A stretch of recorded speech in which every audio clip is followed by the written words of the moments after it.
Martha started her engine and glanced once more at the range. Her smile returned, soft and knowing. Perception. It was one of the most powerful tools in her arsenal. And sometimes, the greatest strength came from being underestimated.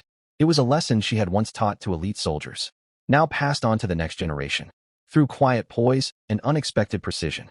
Because some skills never fade, and some truths, they're eternal. Age brings wisdom, if you live long enough to earn it.